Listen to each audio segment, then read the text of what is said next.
let's move on now to the New York Jets in our training camp preview series, where we're going to talk about the top storylines for the New York Jets. So, talking about Aaron Rodgers finally playing with his team, also rejoining his coach Nathaniel Hackett. How is that relationship going to kind of rekindle?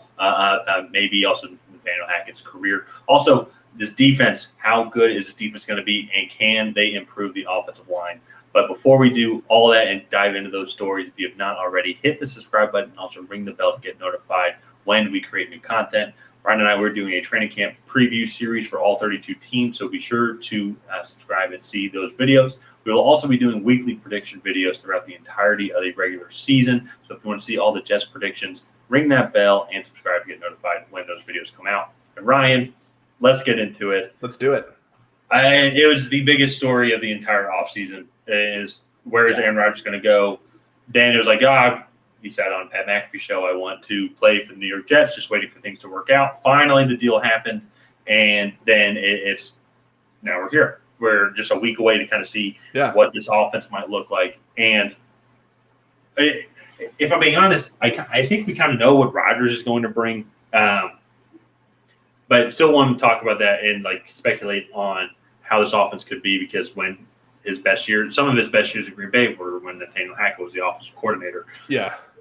They know each other very well. They're great buddies. They love working with one another. I think that there can be a great rekindling of their just bounce back from 2022 for both of them. To say, especially too when Garrett Wilson is your number one receiver. They do have a lot of good weapons. And Breece Hall's coming back from his ACL injury. I think Rodgers is in a great spot, better spot with skill position players wise than he was last year. Oh, definitely. So, and actually, I mean, half the guys that he threw to last year are now in. That's a fair point too. Also, and probably the best receiver on that team last year for Green Bay was Allen Lazard.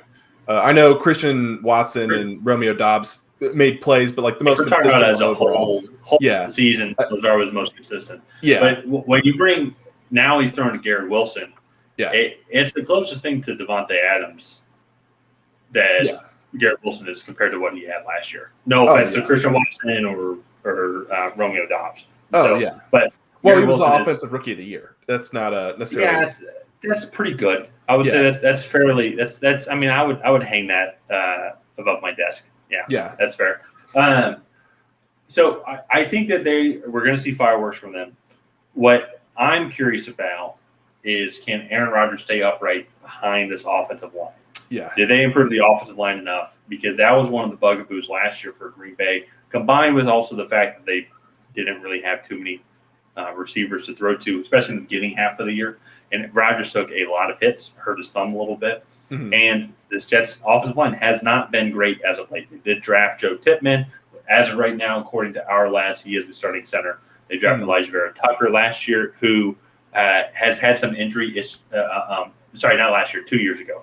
Some injury histories, fortunately, throughout the past couple of years, but when he has played, it has been good. The guy Becton hasn't really panned out.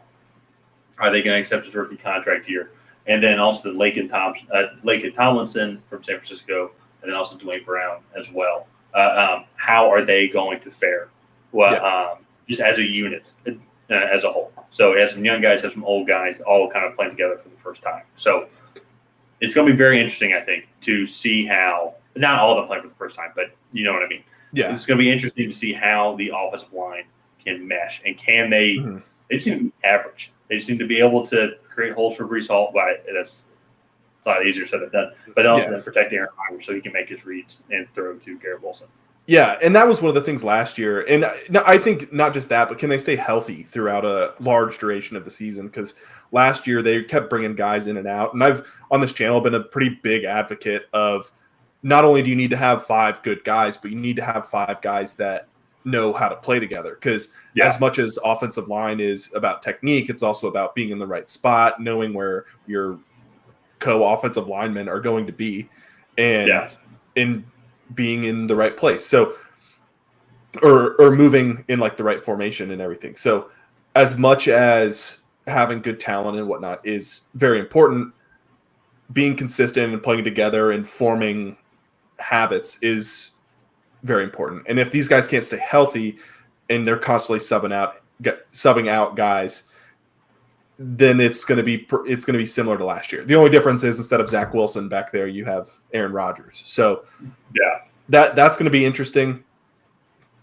I'm really curious to see what this run game is like, because that, to me, Breece Hall is a big question. We don't know how good he's really going to be after his torn ACL. If you are going to tear an ACL, I believe he did in like week 5. So it's like the best time to do it. Yeah, that's like probably one of the best times to do it, because now you have almost a full year to recover rather than 6 months and then you're back in training camp, right? So that is good news, but again, it's still shaky, right? Usually you see guys come back with a slower workload, right? Yeah, definitely slow workload. I think in today's day and age and how far the sportsman has come along, not saying that, and also there's different types of it's just a simple tear. Did he blow out his whole knee? I'm actually honestly not entirely sure.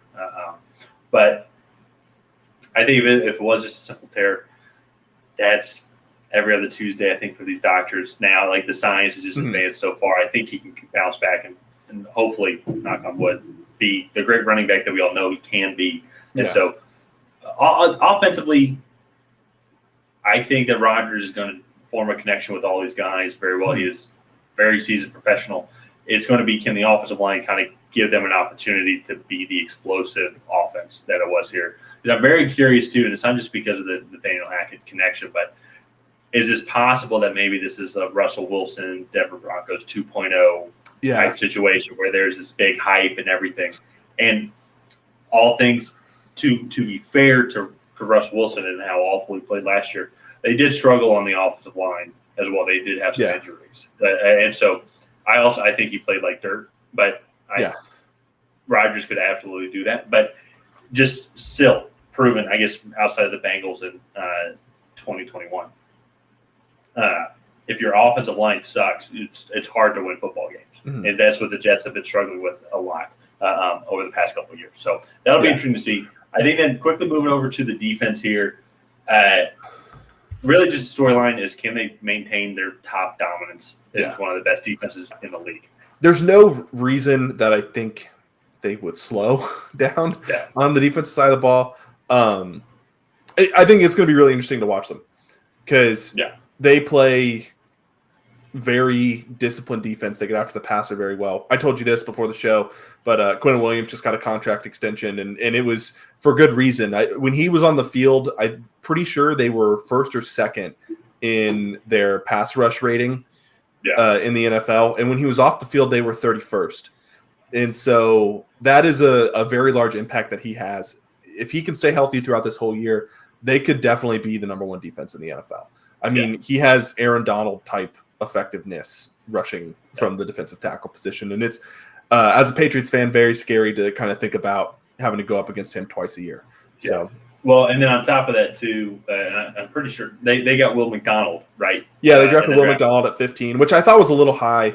But I think you listened to that call with Robert Saleh, and they're like, he's no more of this putting you at middle linebacker and then nose tackle and back-to-back plays. He's like, we're putting you in wide 9 and letting you get after the passer. That's going to stress offensive lines a lot. Like, that's going to be tough. And going back to Quentin Williams, you have to double team Quentin Williams because he's just an absolute beast, which is then only going to open up more opportunities for Will McDonald and the rest of the defensive line on the outside. So the Jets, it's going to be interesting. This is going to be just like a majority, I think, all the divisions of the AFC. It's going to be very interesting to see, not putting it out of the realm of possibility that the Jets win the AFC East. Yeah, that won't be easy, but I can also see them not making the playoffs at all. It's going to be very fascinating to watch as the season develops. Historically, quarterbacks who hit their 40-year-old season do not do well. And this is Aaron Rodgers' 40-year-old season. He turns 40 in December. So we'll see what happens with that. So yeah. But let's go ahead and wrap up this Jets training camp preview here. If you guys have not already, please go ahead and like and subscribe. Leave a comment down below on what you think the New York Jets are going to do in the 2023 season. Do you think they're going to win the AFC East? Do you think they're going to miss out on the playoffs entirely? Let us know down below. And under that, we will see you guys next time.